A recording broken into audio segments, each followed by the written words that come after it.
एक पंडित जी कई वर्षों तक काशी में शास्त्रों का अध्ययन करने के बाद अपने गांव लौटे। गांव के एक किसान ने उनसे पूछा, पंडित जी, आप हमें ये बताइए कि पाप का गुरु कौन है।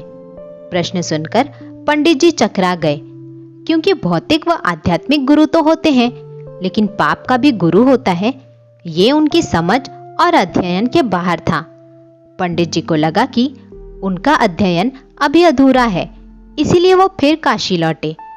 फिर अनेक गुरुओं से मिले, मगर उन्हें किसान के सवाल का जवाब नहीं मिला। अचानक एक दिन उनकी मुलाकात एक वैश्या से हो गई।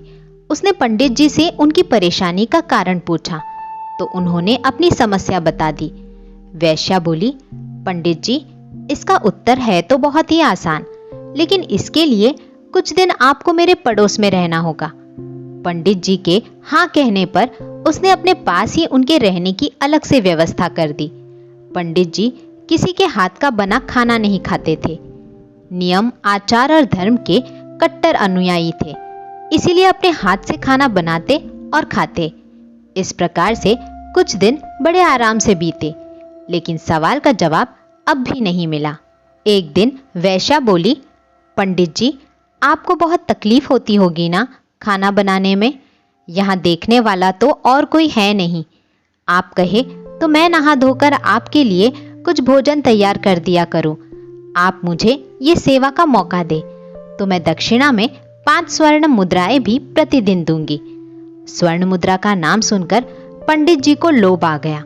साथ में पका पकाया खाना, अर्थात दोनों हाथों में लड्डू।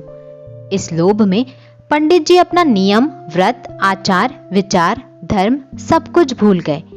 पंडित जी ने हामी भर दी और वैश्या से बोले, ठीक है, तुम्हारी जैसी इच्छा, लेकिन इस बात का विशेष ध्यान रखना कि कोई देखे नहीं तुम्हें मेरी कोठी में आते जाते हुए। वैश्या ने पहले ही दिन कई प्रकार के पकवान बनाकर पंडित जी के सामने परोस दिया, पर ज्यों ही पंडित जी खाने को तत्पर हुए, त्यों ही वैश्या ने उनके सामने से परोसी हुई थाली खींच ली। इस पर पंडित जी क्रोधित हो गए और बोले, ये क्या मजाक है। वैश्या ने कहा, ये मजाक नहीं है पंडित जी, ये तो आपके प्रश्न का उत्तर है।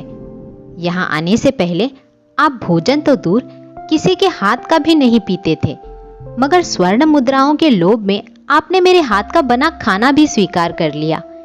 इसीलिए ये लोभ ही पाप का गुरु है। तो दोस्तों, कैसी लगी आज की कहानी? कमेंट करके जरूर बताएं और लाइक, शेयर, चैनल को सब्सक्राइब करना ना भूलें।